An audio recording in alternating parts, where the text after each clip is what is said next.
Hey guys, and welcome to the Intentional Life podcast. I'm Courtney Ascher. And I'm Ben Korinek. And we are here from Christ the Rock Community Church in Menasha, Wisconsin, the heart of the Fox Valley in Wisconsin. All right, yeah. And we're here with the Intentional Life podcast. The Intentional Life is all about learning to be disciples of Jesus and ultimately learning to make disciples, that we would be people on mission that live an intentional lifestyle of being a disciple and a disciple maker. Today we're talking about releasing spiritual parents to be disciple makers. And so it's the last part of our reproducible process. We've talked about that the last 3 episodes. For an overview on that, go to the episode previous to us starting these and look at what we talk about with the overview of this process. It'll help kind of put all the nuts and bolts together for you of what we mean by the SCMD process. But today we're talking about the last piece of that, which is the D for disciple, and we're talking about releasing spiritual parents in the faith to be disciples and disciple makers. Again, just as a reminder, this strategy is really one that we see outlined in Scripture with regards to spiritual maturity and the language that's used in the Gospels, from being an infant in the faith to a child to even being fathers and parents in the faith to those that we disciple. And so we feel like Jesus, and in the Gospels we see pretty good examples of discipleship happening with regards to this language. And so we're going to use this strategy and this process to help identify where someone's at spiritually and ultimately to help them grow. Yeah. So today we're talking about the spiritual parent. Ben, would you just tell us a little bit about what are the characteristics of a spiritual parent? How do we know one when we see one? Mm-hmm. And I think, as a Christ follower, all of us would well, I'd like to be the most mature in the faith, right? I'd like to be up there. But really, probably what it means is some amount of sacrifice and a good deal of commitment to being intentional. And so let's just consider for ourselves today, are we spiritual parents? And how would I know if I see one or am one? Actually, we've designed a way of discipleship where you can become a spiritual parent who makes disciples with zero sacrifice at all. What? It's incredible. Is this a quick pitch now? Yeah, infomercial. That's called a lie, is what that's called. Buy our product here. Yeah. Because it's impossible. You cannot become a spiritual parent if you're not willing to sacrifice. And just like as an actual parent, to be a parent, you sacrifice. And for people who don't have kids, sometimes they look at people who have kids and go, why would I ever want to do that? Why did you do that? Yeah, it's like, it seems like your whole life is taken over by these kids, and you're like, yep. You're right. But you do it because you love them. So, a spiritual young adult, they're going to be characterized by a move towards others-centeredness, serving others, wanting to minister to others, but they're not necessarily being as intentional about that. Sure. So a spiritual parent is characterized by strategy and intentionality. Yeah. They're actually going to be intentional about making disciples, but the other thing that characterizes a spiritual parent is that they have spiritual children. Yeah. You can't be a parent without children. I mean, if you met somebody and they're like, yeah, I'm a parent, and you're like, well, where are your kids? They're like, oh, I don't have any. It'd be like, well, I think we have different definitions of what this word means, right? Yeah. In spiritual life, to be a spiritual parent, you have to have a spiritual child. Yeah. Meaning you have to have those that you are intentionally taking care of and raising them up, and you've put yourself in that place of responsibility. Like you've taken on that responsibility, and you say, I'm responsible for bringing them through that process. And Jesus actually looked at his own disciples and said, this is what I want you to go do. Yes. Like what I've done to you, I want you to now go and make disciples. And so that means that as a parent, they're intentionally investing in developing and moving spiritual children through this process of becoming disciple makers themselves. Yeah, it's really good. Yeah, and I just want to say, too, for those of you listening that are like, oh, shoot, I'm not a parent then. I'm not, I don't have people that would say I'm discipling them. I'm not investing in people's lives right now to move them towards spiritual maturity. Or I don't even know what that means. I just want to let you know you're not alone. You're not the first person to go, oh, dang, right? Honestly, when our church started going through this for the first time, there was a lot of those revelations with us on staff, myself included, going, yeesh, when was the last time I really sat down with somebody and intentionally helped them grow? Yeah. And even having the vision for it, I think so often we saw the Great Commission as a missional global thing, go somewhere to a land that's never heard of the gospel and bring the gospel, and you will make disciples, right? We didn't look at it as wherever I am in my life, it's my mission and co-mission as a co-laborer with Christ to be making disciples. And so I need to be intentional about raising people up in the faith. And if I've come to this part where I'm a young adult and I'm characterized by other-centeredness and being a part of the kingdom, and I really start to get a heart for this mission, then it's really important that I turn the corner and go, you know what, I'm going to decide then to invest in others, hopefully the way others have invested in me. And hopefully we can create a culture of this. You know, we're really hoping for that in our church, especially with the intentional life, that it becomes the norm of what we do here, to be people that live our lives in relationship with one another, making disciples, helping other people grow up in the faith so that they can turn around and do the same thing for others that have been done for us. So I just want to acknowledge, you know, there's a cultural gap there in discipleship where several of us, I think now in the spiritual young adult category or starting to be curious about the spiritual parent category are going, man, nobody ever discipled me. And what does that mean? And how do I get the tools I need to do that for somebody else? And so I just want to acknowledge, like, you're right where God wants you to be, and hearing this and learning about it is going to start setting you on that path and opening your eyes to what that looks like. And we're here to give you the tools and help you do that. Absolutely. Actually, you know, at our church, if you're in this local context, we have a training really intentionally for young adults to step into that parent role. And it's given you the language and the tools that we're kind of talking about quickly on the podcast here, but in a way that's going to help it sink in and make it applicable to your life. And so that's something that you can consider, certainly being a part of our church body. Well, and in that training, you get to really wrestle with these questions with a group and with discipleship leaders from our church. So what's great about it is, like, you can go through these podcasts and you can go like, okay, but when you're in the group training and there's these moments where, like, you, like, raise your hand and say, like, actually, I'm not sure that I fully agree with that. And then the whole group gets to dialogue about that. You're going to get a different level of learning and training than even just listening to the podcast. So thanks for being a listener. But if that's where you're at, definitely reach out if you're local to us. And even if you're not, we can always try to find you someone through the Discipleship Network that you might be able to find a local church that would be willing to train you. Yeah, that's awesome.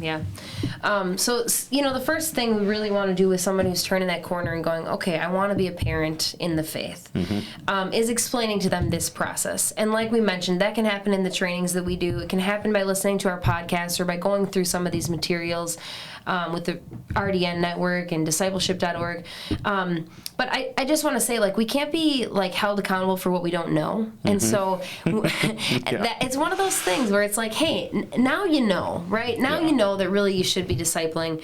And God's asking you to do that. God's asking you to be faithful with what's been given to you for others and for the sake of the mission going forward. Absolutely. It's an exponential, you know, model, because if I go out and I make disciples and that those people that I help raise up in the faith do the same thing, we're going to reach way more people, right? Than we could ever if it was like, let me just do the thing by myself on my own. That's the genius of Jesus. Man, for He didn't need anybody's help, but he did this because he knew it would be the strategy that we could do to reach more and more people in their own local context. Man, you know, I mean, I dug into some of the stats on this, and it's like, if you disciple one person for a whole year, and by the end of the year, you know, intentionally have handed off what to do so they know what to do, and they go out the next year and you both disciple one other person, right? And the next year, those four then go out and exponentially, right? In 32 years only, right? In our lifetime, we could effectively disciple the whole world. The entire globe. I mean, it's just like, come on. So sometimes you go, man, this is such a difficult thing to do. It takes so much time, and people are messy, and you know, it's never going to be done, and we can kind of lose hope there. But we got to remember, like, we are in the kingdom that prevails. We are on God's team. We are, you know, Team Jesus. Like, in the end, victory is ours. And we're just being faithful and obedient to take the next step and to do what God's calling us to do right now.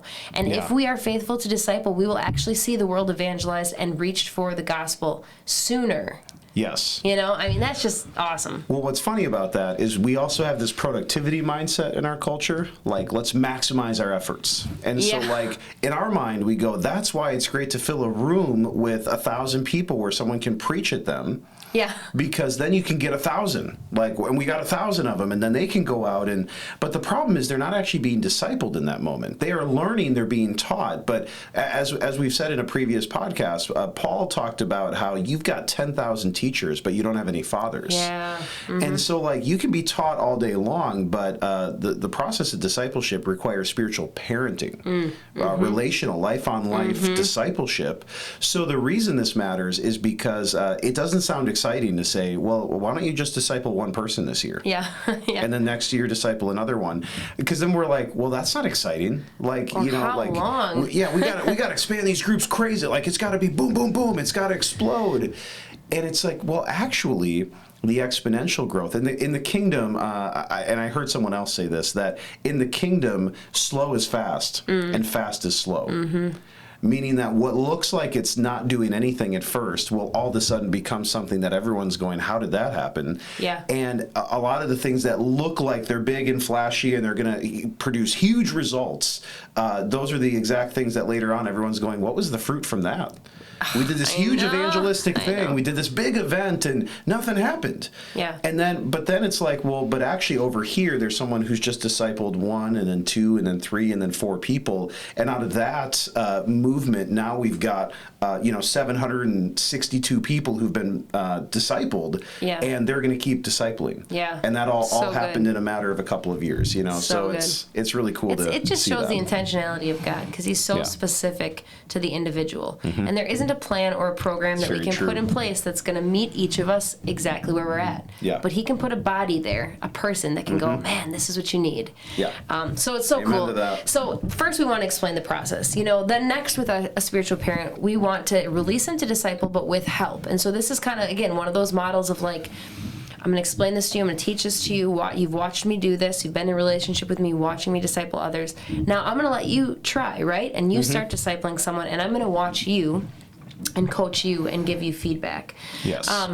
You know, one of the things that I think is a really important concept to remember here is we don't want to force people into being discipled, right? And so how often, and just think about this as Christ followers, have you been like, man, I'm just still praying and still hoping for the opportunity to share the gospel with that one person in my family, and 20 years has gone by. And in the meantime, you haven't shared the gospel with any other person, right? Yeah.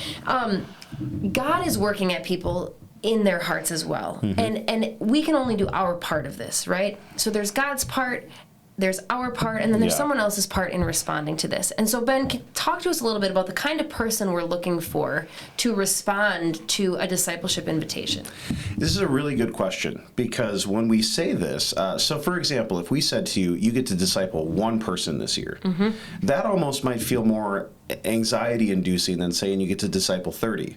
Sure. Because it's like, man, if I can put my efforts into 30 people, hopefully at least half of them, maybe half of them will do well. Yeah. But it's like the Increase one your odds. person. Yeah, increase your odds. You give me one person, you're like, well, first of all, how do I select that person? Like, this better be the right person to disciple. And actually, we do have a selection criteria. We're not just saying go after anybody. And part of this, like, just to preface this, like, this is all done in prayer. Yeah.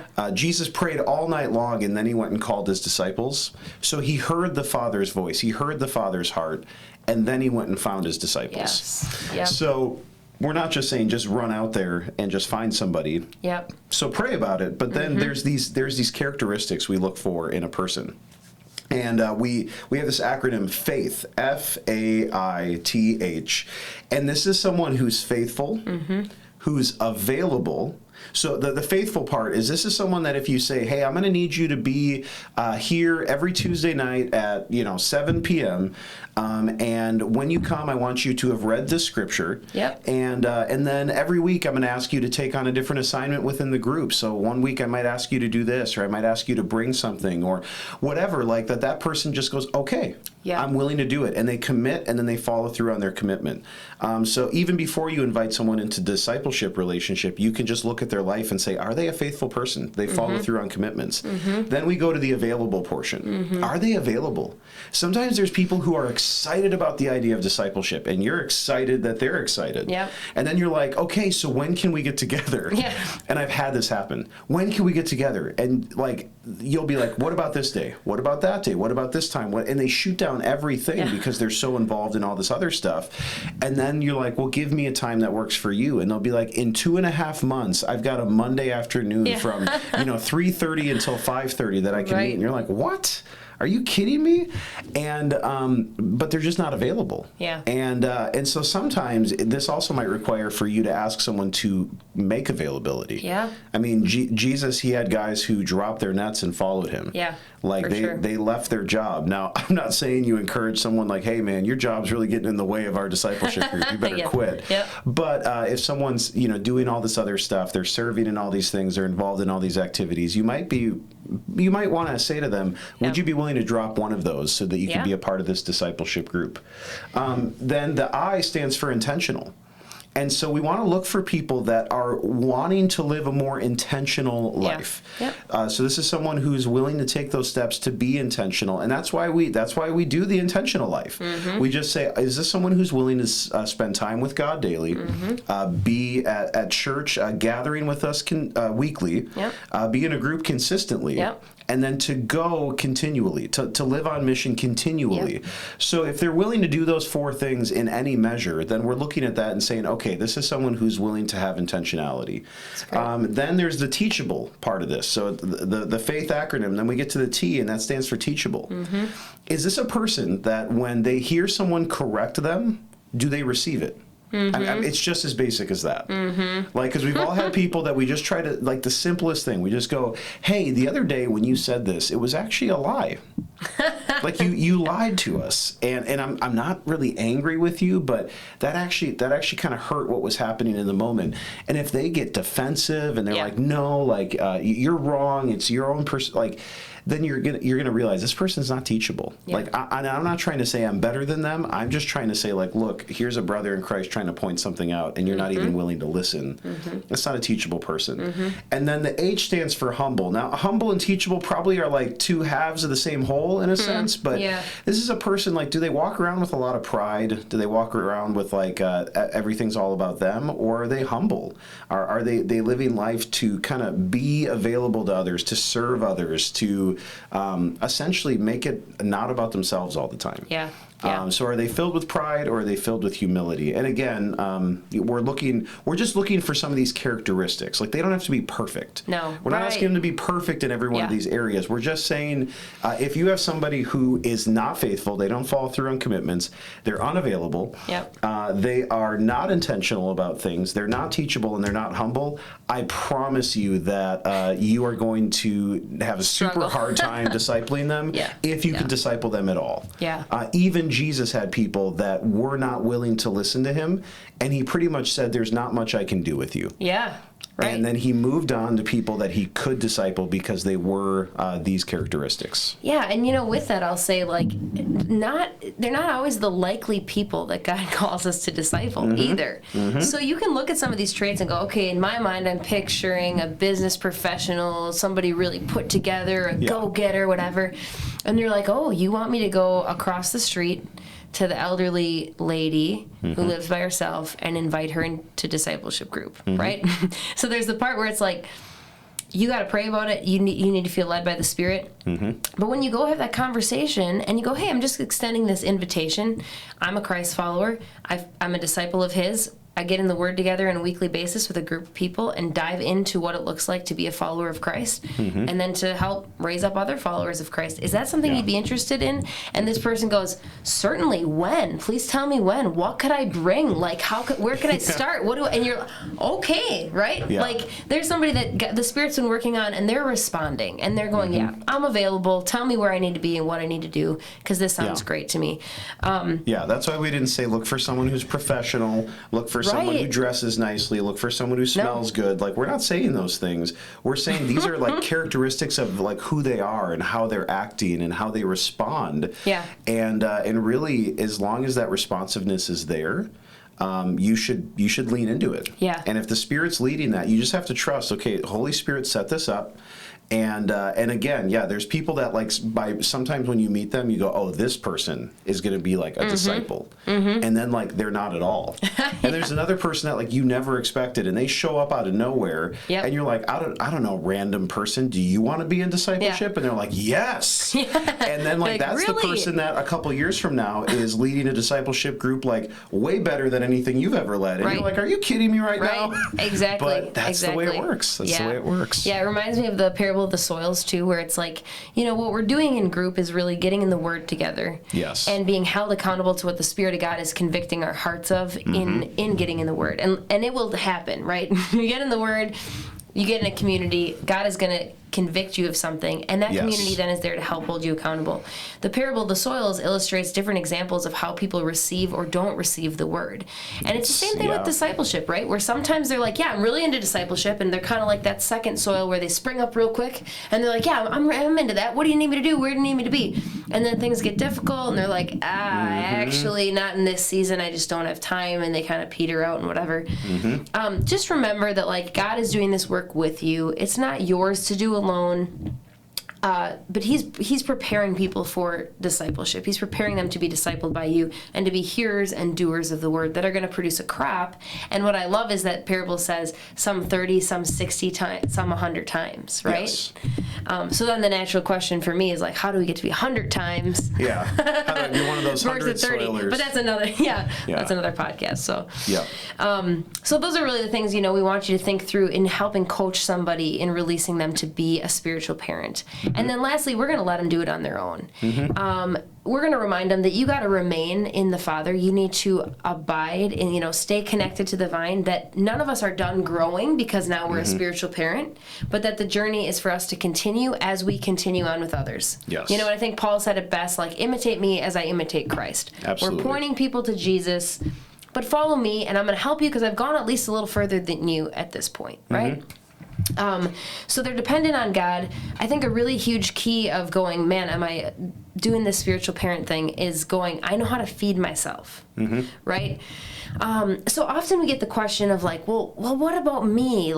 If I'm just leading or I'm discipling, how am I going to get fed, or how am I going to grow, or what am I going to do to be encouraged or challenged, And Ben, can you talk to us a little bit about that? What does that look like for the spiritual parent then to step into that space? Well, and I would say too, just like in parenting, in actually raising a child physically, it's always best when you're doing that with somebody. Yeah. And so Jesus sent out his disciples in twos. To go out. And so when we say we're releasing this person to disciple on their own, we're not necessarily meaning lone wolf, go out there, we're kicking you off the truck, go figure it out. Yeah, good luck. We're saying no, actually we'd love for you to you and this person, why don't you go start this discipleship initiative together, get this group going. Even Paul, he would bring Silas with him, you know, so it wasn't just Paul. Paul gets all the credit, he gets all the kind of spotlight, but he brought people to disciple with him. Yes. So even the intentionality of God is that he sends people out in a relational pattern to be able to lead. So leadership doesn't have to be this lonely thing that sometimes we make it in our culture to be. It's really good. But at the same time, a spiritual parent, they have to be dependent on God. They have to know, man, my relationship with God is solid. And if somebody isn't there, then I don't think they're ready to be a spiritual parent. Yeah. Because otherwise, if Paul said, "Follow me as I follow Christ," or "Imitate me as I imitate Christ," that means you're on the hook. Yeah. So if your spiritual life is not there yet, again, the whole point of this process is to say we're not pushing people into something before they're ready. We're actually recognizing where they're truly at. So if they're a young adult who still is really struggling with creating those rhythms and really understanding what it means to be others-centered, that's okay. Yep. Let's get them there. But once they're in that spiritual adult place, this is someone who knows how to abide in Christ. This is someone who knows how to read the Word for themselves and then let the Word challenge them and let the Spirit convict them and then to respond to that because then they can teach other people to do the same. And then they're also willing to say, and I'm going to bring other people alongside of me to help me because I recognize I can't do this on my own. Yeah. So that's another sign of that spiritual maturity that we're looking for in somebody before we truly release them to kind of go out and just go do this thing. Because just like in anything else in life, like you're not going to give somebody a license to drive a car before they're ready. Yeah. Like if they're still running red lights and being like, oh, sorry, I didn't even see it. All right, we probably need to back up a little bit and make sure that you understand what a red light really means. Right? Yeah. Man, that's really good. Yeah, I think, the tension to wrestle with is, man, I want these people to be my friends. And I really want friends, and I want, and I want to have fun and enjoy the people I'm with. Yeah, right. Absolutely. And so we go, man, that's a lot of investment with people I don't like, or what? And that's not really what it is. I mean, God, I'm going to tell you right now, like, God has people planned for you, right? It talks about him preparing the works for us in advance to do. Yes. So he has people that he knows are going to respect you, listen to you, learn from you, and that you're going to enjoy. You're going to enjoy it. And I think about it much like your little kids, right? That you're like, man, like you're growing up, you're going to do more things on your own, you're a little more independent. But I always love you, and you can always come back and have a meal with me, right? And we can always have a moment of fellowship together or celebrate what God's doing in your life and what God's doing in mine. Yeah. And so I think it's really important to remember, like, we become co-laborers in the mission. We don't become isolated individuals that just, now that I'm leading and now that I've reached spiritual parenthood, I never go back. I don't do this in relationship with other people. But I have these people that I get to disciple and have the privilege of walking with to a point that I get to actually see the fruit of them turning around and doing that for somebody else. What a gift, for one thing, right?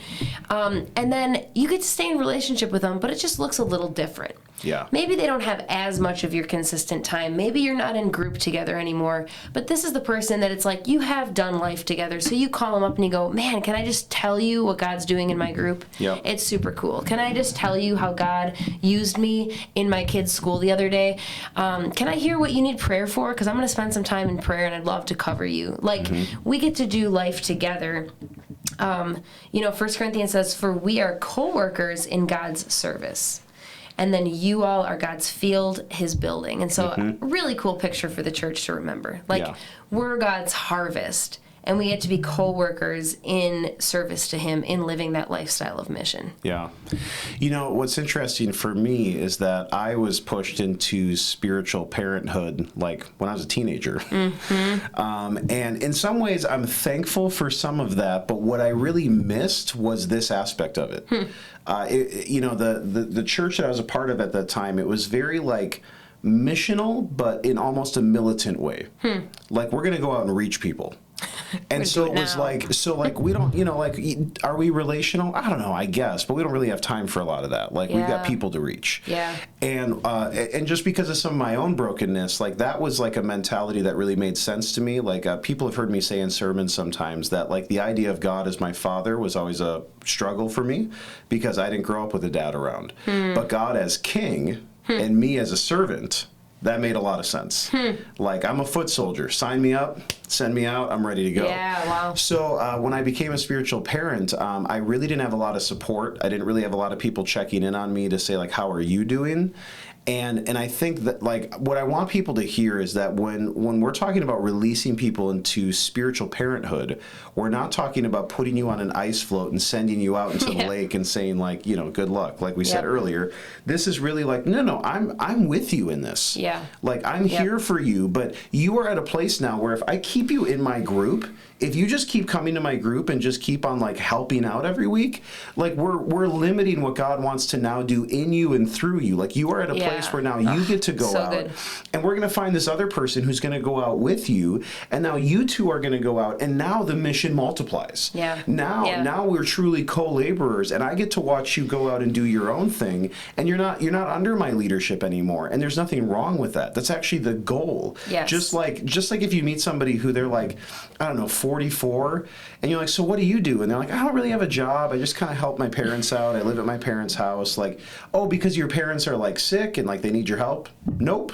I'm just there. I just never went out and did my own thing yet. It's like, that's weird. Right. Same thing with spiritual parenthood. Like when someone's ready at that point, we want to send them out. But that doesn't mean that we get rid of the relational aspect of what discipleship is. Yeah. We're going to stay in relationship because if you are a leader who's discipling people, you need encouragement. Yes. You need other leaders that you can meet with, have lunch with, and go, what are you guys doing? How does this work? And on your dark days when you're like, I'm quitting this. I'm shutting this discipleship group down. Yep. Even Jesus had the days where he went, how long do I have to put up with you guys? Right. On those days, you need to have someone you can call who can go, oh, yeah, I remember. And then even that person might go, actually, I remember when you were the cause of that day for me one time. That's so and they're good, like, wait, it was me? Yeah, what? Man, you were really driving me up the wall that day. And I was like, I'm ready to quit this thing. For sure. You need those people you can call. And so I really lacked that when I was young in my spiritual parenthood journey. Mm-hmm. And it made it feel really difficult to me. When I learned to have that relational network of other spiritual parents who could pour back into me and we could learn from one another, that changed the game. Yeah, that's super good. Yeah. So, I mean, even think about moms groups, right? Or family. It's totally. We got to get together once in a while and go, oh, okay, these kids are ridiculous. If actual parents need that, then spiritual parents need that. Yes. So, you know what, our church, I just want to put in a quick plug for this too. For all of our group leaders and those that are intentionally discipling in groups at our church, we have quarterly huddles, and they're leader huddles, and they're meant to be inspirational, encouraging, and a community, a networking community of us that are doing this and in the trenches doing this, so we can go, okay, what's working for you, or how do I get past this obstacle, how do I resolve conflict, or I have someone who's really just antagonistic, what do I do? Whatever it might be, that we can rub shoulders with one another. Remember, we're going to be the church for one another. We're in this together. We're on the same team. And when we do that for one another and we step into those gaps, we're going to feel like we're accomplishing the mission more, and we're able to use our gifts more. Because we can use how God's wired us to step into those spaces in an intentional way that's raising up disciples. So it's a pretty cool process we have going on here. We're really excited that you guys are interested in learning more about this. And that really wraps up the process for us of disciple making, the SCMD process. And so just as a reminder, you've learned a little bit about the components of disciple making, that we need an intentional leader, we need a relational environment, and we need a reproducible process. And this is the reproducible process, the end of it, really being able to launch missional leaders who are going to turn around and disciple others in their areas of influence, whether that be family, school, neighborhood, or right here in our home church. So thanks so much for tuning in. Next time we're going to be talking about our group, which is the vehicle of disciple making. So when we talk about relational environment, what does it mean to get together and be a part of a discipleship group? What does that look like? What are some of the fun things and the wins there? And why is that part of our strategy? So we will connect with you next time on hearing about a discipleship group. We'll see you then.